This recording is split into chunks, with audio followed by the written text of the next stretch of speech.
السلام عليكم ومرحبا بكم معايا في القناة مطبخ العائلة. جبت لكم اليوم واحد الوصفة ديال الزلابية. كما شفتوا هذيك الزلابية اللي معروفة بزلابية ديال البنان. نتمنى تنال الاعجاب ديالكم. كتجي زوينة بزاف، بنينة وهشيشة وكتجي مقرمشة وتشبعوش منها، كتجي زوينة بزاف. نتمنى تنال الاعجاب ديالكم، وكما ديما ما تنساوش الاشتراك والدعم وتبارطاجيوها مع العائلة والأصدقاء باش تكون من فائدة للجميع. نخليوكم مع الصور.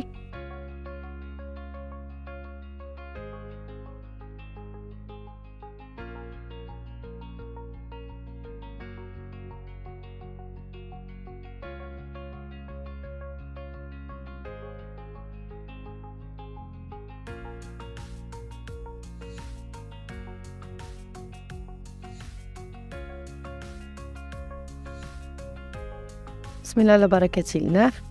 عندنا جوج كيسان ونص ديال الفرينة بقياس كاس العنبة كما كتشوفوا. عندي جوج معالق كبار ديال السميدة ديال الحرشة، عندي شويه ملح، عندي واحد الساشين تاع الفاني، وعندي جوج كيسان ديال الماء عادي، وعندي نص كاس ديال زيت المائدة. في اناء غادي ندير دوك جوج كيسان ونص ديال الفرينة، وغادي نزيد عليهم جوج معالق ديال السميده رقيقه، وغادي ندير ديك شويه تاع الملح وديك الساشين تاع الفاني، وغادي نخلط الكل جيدا بهذه الطريقه هذه.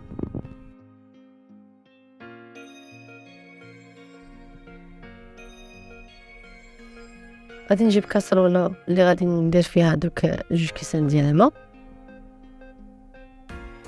وداك نص كاس ديال الزيت،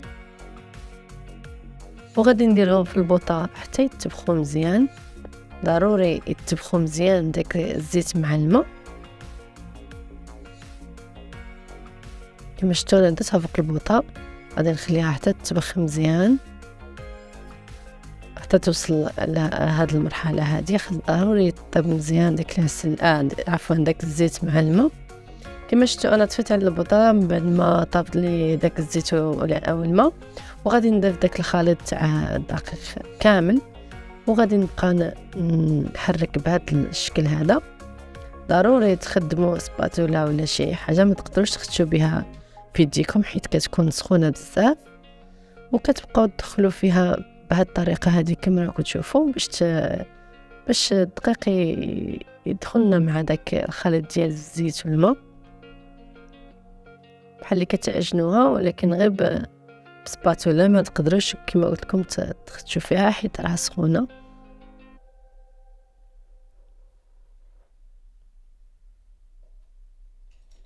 درك راني بحال اللي بردت لي شويه العجينه. غادي نقسم الخليط على زوج كما راكم تشوفوا. غادي ندير وحده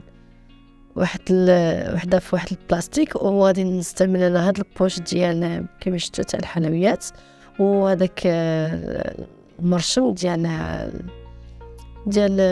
الزلابيه كيكون شويه كبير باش يجيو دوك السنينات باينين ديال الزلابيه ديالنا.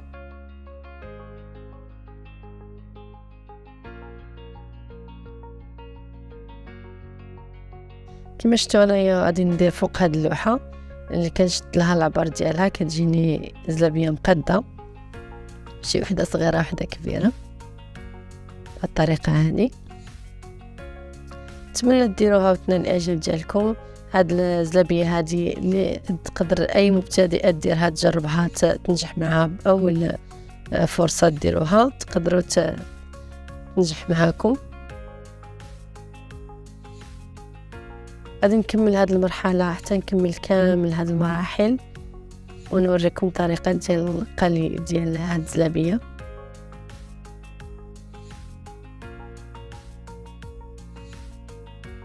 مباشره كي تكملوا الزلابيه ديالكم تسخنوا. ضروري الزيت خاص تكون سخونه، وضروري الزيت تكون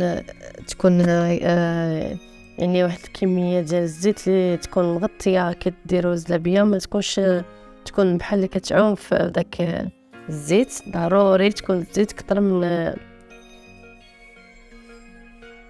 باش كديروا الزلابية ديالكم ما تحرق لكمش. والنار خص في الاول كديروها تكون مشاده، بصح كي تبقاو ترميو خص تنقصوا على البوطه ديال البوطه باش الزلابيه تاعكم طيب على خاطرها وما تجيش معجنه من الداخل. وكيكون هذا هو الشكل النهائي ديال الزلابيه ديالنا. نتمنى تنال الاعجاب ديالكم، كتجي واعره بزاف، كتجي بنينه، وكما شفتوا اللون ديالها كيجي مذهب. غادي نحل معكم وحده باش تشوفوا، كتجي مقرمشه كما شفتوا، كتجي زوينه بزاف. نتمنى تنال الاعجاب ديالكم، وما تنساونيش بالاشتراك والدعم، وتبارطاجيوها مع العائله والاصدقاء، وفي وصفه اخرى ان شاء الله. ورمضان سعيد يدخل عليكم ان شاء الله بالصحه والهنا ان شاء الله.